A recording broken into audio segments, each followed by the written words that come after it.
Sziasztok! Ikellángokat nézzünk, azt, hogy mi újság velük, mit lehet róluk tudni, milyen az ő kapcsolatuk.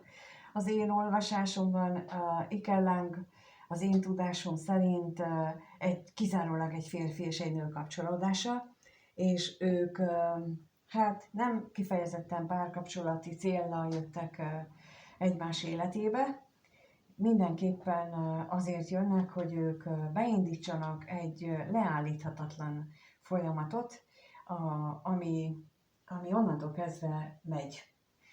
És az, hogy hogyan és milyen intenzitással megy, az attól függ, hogy mit csinálnak ők, mennyire veszik ki a részüket ebben. Úgyhogy ez az én tudásom és értelmezésem szerint az ikellán kapcsolódás. És akkor megnézzük, hogy mit tudhatunk az ő jelenlegi kapcsolatokról, hol tartanak. Hol tartanak ők a kapcsolatban.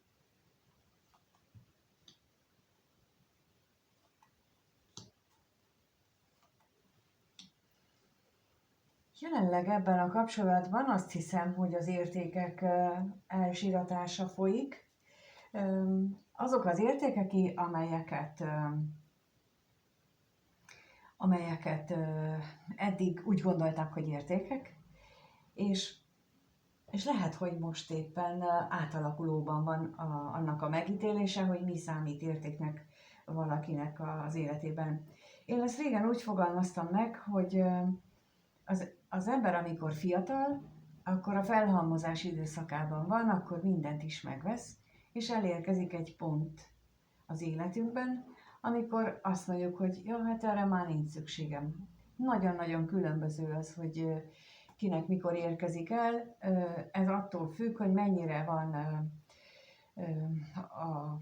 a mai nyomás, vásárlási kényszer nyomás alatt, és amikor eléri ezt a pontot, általában akkor következik be ez az érték átminősítés is a fejben, a gondolatokban. Ilyenkor történik meg az, hogy ez már számomra nem jelent értéket, vagy innentől kezdve olyan értéket jelent, hogy nem kell belőle több, már megelégszem azzal, ami van. Ez az a ikerlángoknál például lehet az is, hogy ez az érték átminősítés, amikor elérkeznek arra a pontra, hogy már nem azt érzik belülről, hogy én a másikkal akarok, és csak vele akarok lenni, hanem megértik, hogy a kettejük kapcsolata akkor is megvan, és akkor is szép és értékes, ha már nem együtt éljük meg ezt a szépséget. És ez az átminősítés, ez az átértékelés is lehetséges itt a háttérben, ami nem azt jelenti, hogy nem reménykednek abban, hogy ők kommunikálnak, hogy ők fognak még találkozni, akár párkapcsolati jelleggel is, de a lényegen, hogy itt már nem a párkapcsolat a lényeg, hanem nem azon van a fókusz, hanem azon, hogy a másik van, hogy létezik. Megnézzük akkor most, hogy mit lehet tudni itt a szomorúságról.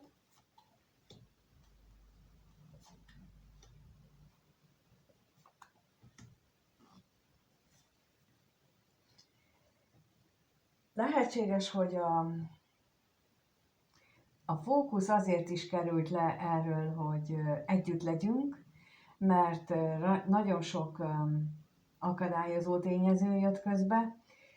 Ahogy szoktam mondani, hogy elérkezik egy olyan pont, amikor az égiek kifejezetten akadályokat állítanak a kettejük közé, hogy külön-külön fejlődjenek, és olyankor semmi nem jön össze. Akár hiába tervezik azt, hogy hogyan találkoznak, mikor találkoznak, mit csinálnak, mit beszélnek, egyszerűen semmi nem jön össze, mert olyankor nekik nem ez a dolguk. És persze fordítva is van, de hát most itt éppen a negatív oldalát látjuk, tehát amikor ők szomorúak, mert hogy nem úgy jönnek össze a dolgok, ahogyan ők szerették volna, de pontosan ez szükséges ahhoz, hogy ők ezt átértékelési folyamatot végigvigyék az életükben. Megnézzük még itt, mit jelent az üzenet. Mi az, amiről beszélniük kellene, vagy itt például arról is szó lehet, hogy az átértékelésnek a szükségességét az indította el, hogy valamelyikőjük, vagy mindkettejük, amikor saját magában átalakult, megváltozott bizonyos gondolati mintái, vagy például megnézte saját korábbi életét, hogy hogyan viselkedett kivel, melyik kapcsolatában, vagy a családjában, a környezetében hogy viselkedett, és levonta belőle a következtetést az, hogy ez szörnyű volt, vagy az, hogy jó volt. A lényeg az, hogy egy végleges nagy átalakulás zajlik bennük, és ennek a mellékterméke, ennek a nagy átalakulásnak a mellékterméke az, hogy megváltoztatom az értékrendemet, megváltoztatom azt, hogy mi a fontos az életemben. Ahogy én szoktam mondani, az ikerlángok esetében nagyon fontos, hogy eljussanak oda, hogy az értékrendben az első helyen, a rangsor első helyén a teremtő áll, a második helyen én magam, és a harmadik helyen pedig az ikerláng párom. És azért fontos ezt mondani, mert tudom, hogy nem így működik alapesetben, nem így vagyunk bekötve, de ennek a kapcsolódásnak pontosan ez a lényege, hogy ez úgy belülről, zsigerből jöjjön, hogy ez a sorrend, és mindig, és nincsen felcserélés, mindig ez a sorrend. Amikor én magamat elébre helyezem, és ez a legnehezebb dolog, a párom elé helyezni, a társam elé helyezni magam, és hát van akinél ugye, mivel több néző is van akinél pontosan ez a folyamat zajlik, hogy már legalább esetleg azt meg tudta tenni, hogy ő magát előbbre sorolja, mint az ikerláng társat. Vagy például azt is lehet, hogy a teremtőt már felismerte, hogy a teremtőt sorolja legelőre, saját maga és a másik személy elé. Mert ugye például, amikor a 10 parancsolatban ott van, hogy ne csinálj magadnak faragott képet, ne imádd és ne tiszteld azokat. Tehát a bálványimádás, amikor az ikerláng párunkat például egyfajta bálványként imádjuk, akkor bizony ezt a 10 parancsolatnak ezt a pontját sértjük meg, és akkor ilyenkor a teremtő elé helyezzük a másikat, és hát tulajdonképpen ez az ikerláng kapcsolódás ennek a alapvető isteni parancsolatoknak a pontos megtartására szolgálna, de hát nem tudunk mindent megcsinálni, csak a lényeg ez. Tehát ezért is történik ez az értékváltás, értékrend átalakulás bennük, akik ilyenben részt vesznek, és szerintem ezt nem biztos, hogy bárhol máshol így halljátok, mert ez a lényeg benne az egészben, az ikerláng kapcsolódásban. A többi az csak ilyen járulékos dolog, és ez, hogyha erre fókuszálunk, akkor nagyon jól lehet haladni, és az nem azt jelenti, hogy 1 hónap vagy 2, de nem is 30 év. Illetve van, akinek 30 év, mert ők nem erre fókuszálnak, hanem a egyéb más tényezőkre. Na de megnézzük egyébként azt, hogy ők hogyan gondolnak egymásra, milyen gondolataik vannak a másikkal kapcsolatban. Kettőt kérnék szépen, először a férfi részéről, hogy ő mit gondol a nőről, és a nő mit gondol a férfiről.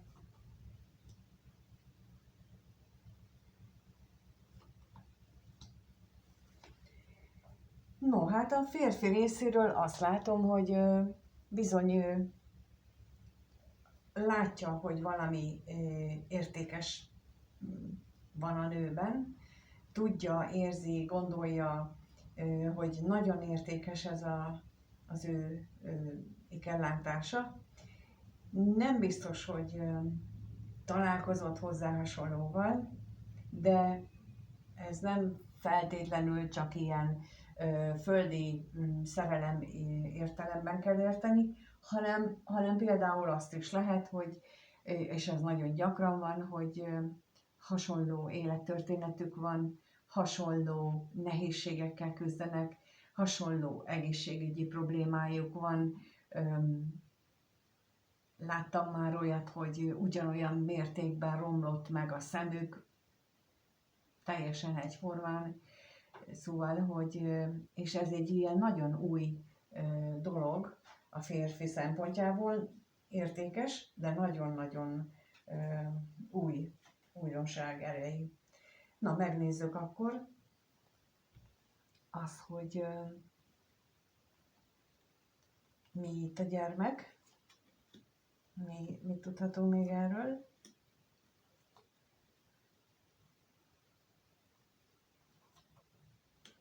És a másikról is.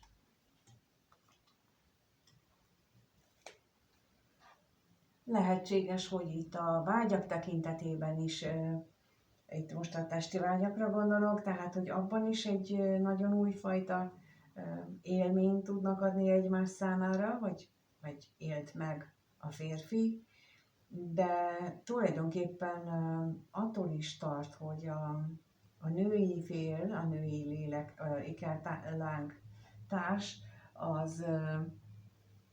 az mennyire okoz neki fájdalmat az, hogy nincsenek együtt. Itt most azt is látható, hogy itt ugye a vágyaikat nem tudják úgy megtapasztalni, ahogy szeretnék, viszont nem tudja a férfi, hogy ez most milyen hatással van a női ikerlángra. A nő részéről pedig, amikor ugye kijött először a hőség, akkor gondoltam, hogy hát persze általában ők nagyon kitartók tudnak lenni, viszont itt megjelent a veszteség, az pedig azt mutatja, hogy ugyan kitartó, de a fókusza nem biztos, hogy jó helyen van. Úgyhogy megnézzük most a hűséget, mit tudhatunk meg erről, és a veszteségről is.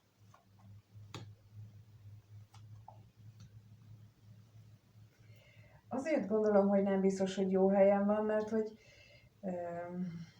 lehet, hogy ő a múltban van, lehet, hogy a múlthoz hasonlítgatja kettejük kapcsolatát, és az eltávolodást, azt az érzelmi eltávolodásnak is megéli. Itt sok a bizonytalanság, de mint az előbb elmondtam, tehát hogy ahogy a sorrendnél nem mindegy, hogy ki áll az életünk első helyén.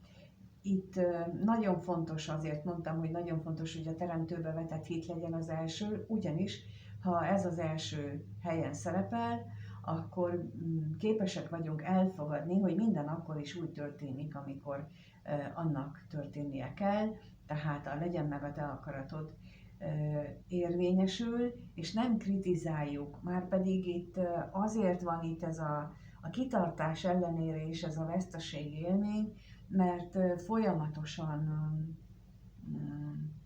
de az jobb lenne, de ez a siránkozás jelleget érzem itt, hogy de miért nem úgy csinálnak, miért nem úgy történik, tehát hogy így ameddig ez van bennünk, addig viszont nem engedjük meg, hogy a teremtő akarata érvényesüljön. És egy ikerláng kapcsolódásban, mint mondtam, ez a legfontosabb. Na, megnézzük akkor az érzéseket, hogy hogyan éreznek egymás iránt. Mit éreznek egymás iránt ezek a ikerlángok? Lássuk, még a férfi, kettőt ismét, a férfi mit érez a nő iránt, és a nő a férfi iránt.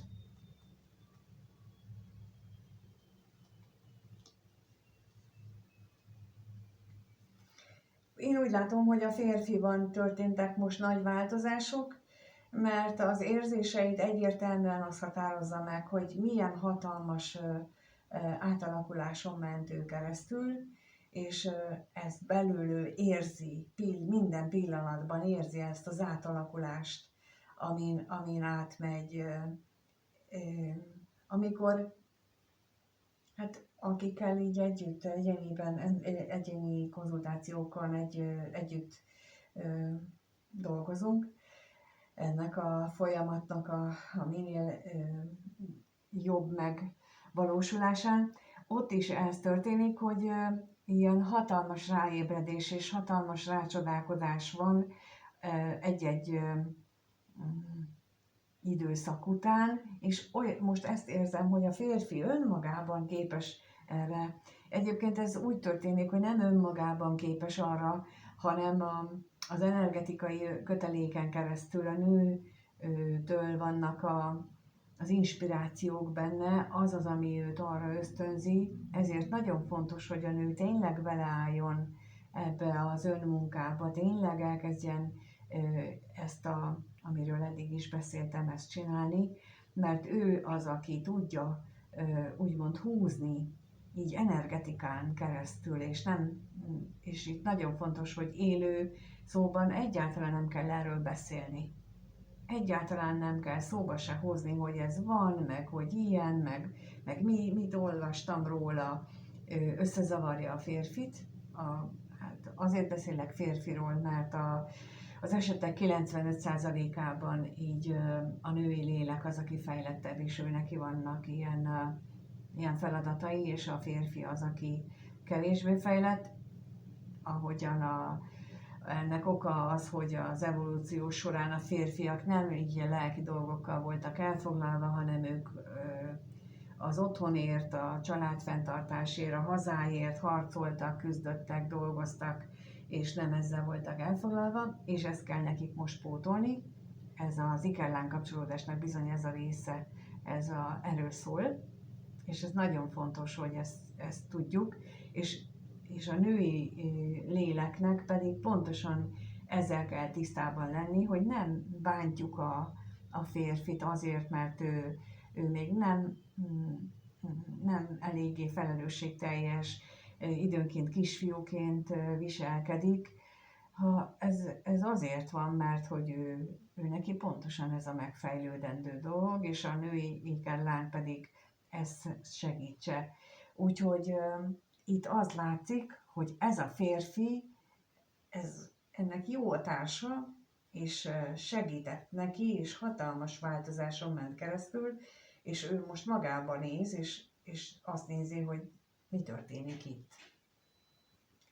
Na, megnézem még akkor a halált, hogy mit jelent itt a halál.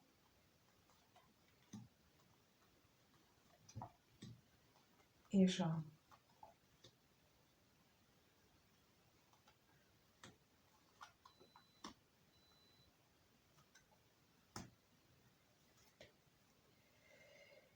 itt az átalakulás, ugye az elején azt mondtam, hogy értékrendváltás történt, és lehetséges, hogy a változás azzal kapcsolatos, hogy ez az ikellánk társ milyen újdonságot, milyen újfajta szemléletet hozott az életében, és hogy másképp látja a dolgokat, például másképp látja a párkapcsolatot is, például képes arra, hogy már ne csak a párkapcsolat negatív oldalát lássa, hanem a jót is, de arra is lehet a példa, vagy arra is lehet, hogy képes lesz, hogy meglátja a rossz oldalát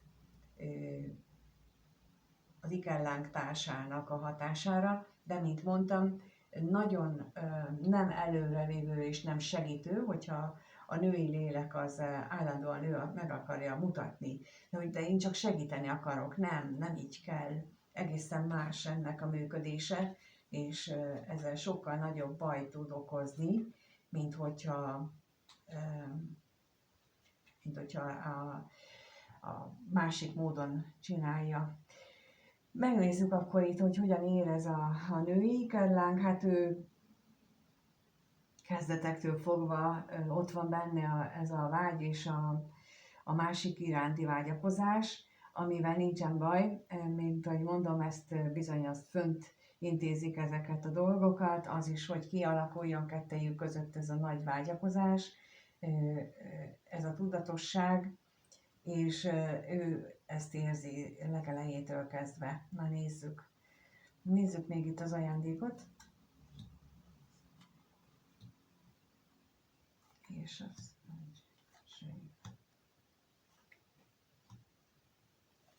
Mint mondtam, ott van a vágy, újra és újra erősebb lesz, és nem biztos, hogy minden pillanatban tudja a női kelláng azt, hogy ő neki ki kell tartani. Lehet, hogy időnként vannak ilyen kirohanásai, hogy de én ezt így hamma hagyom, én ezt nem bírom, ezt nem lehet csinálni. Ez a lelki kitartás, ez túl nehéz, túl fárasztó, hagyjanak engem békén. Én most ezt érzem, ezt a kirohanás energiáját, ez teljesen normális, nincs ebben semmi rendkívüli.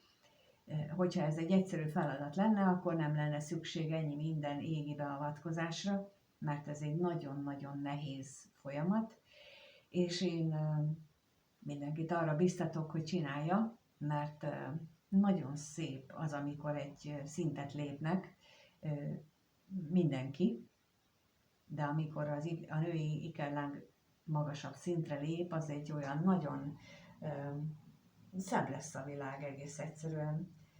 Na, megnézzük akkor, hogyan alakul a következő időszakuk, következő 1-2 hetes időszak ennek a párnak. Mit tudhatunk meg arról a következő 1-2 hetes időszakukról, hogyan alakul az életük. Megnézzük, hogy hogyan alakul az ikerláng pár következő 1-2 hete.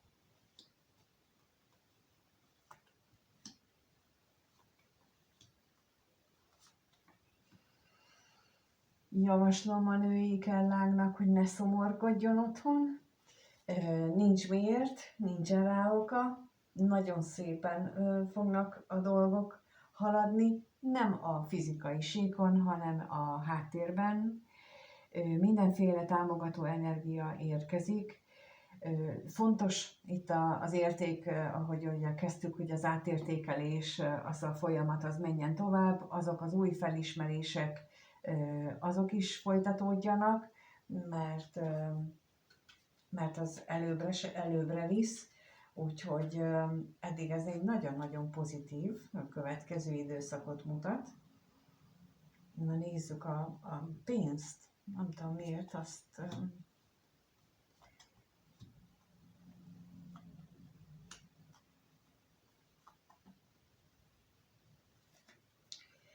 Lehet, hogy a férfi itt még nagyon földhöz ragadt, nagyon nem tud a szellemiséghoz kapcsolódni, és ez valamilyen módon megnyilvánul a következő időszakban. Nincsen baj ezzel sincsen baj. Tulajdonképpen ez a természetes, hogy ő még a földhöz ragadt.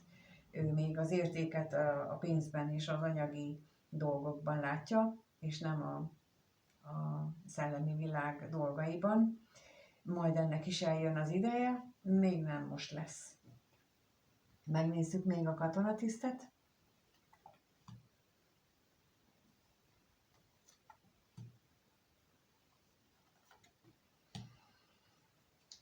Bármennyire is távolság van közöttük, mégis olyan látszik, hogy ők tulajdonképpen megmarad bennük a reménykedés az érzelmek tekintetében, és sőt, továbbra is erősödik bennük ez az érzések egymás iránt, olyan, mint hogyha szilárdulna meg a korábbi folyékony vagy ilyen lágy érzések, azok most egyre szilárdabbak lesznek, egyre inkább stabilabbá válik a kettejük kapcsolódása. Ez nagyon-nagyon szép következő időszakot ígér, remélem, hogy sokan érintettek ebben az időszakban, remélem, hogy sok mindenkinél fog ez rezonálni. Köszönöm, hogy itt vagytok és megnézitek, és bízom benne, hogy amit elmondtam, abból valami segítség volt, hogy hogyan lehet tovább menni. Ha bárkinek valamiben tudok segíteni, akkor egyéni elérhetőségem a leírásban megtalálható, és ott tudtok az e-mailen keresni, és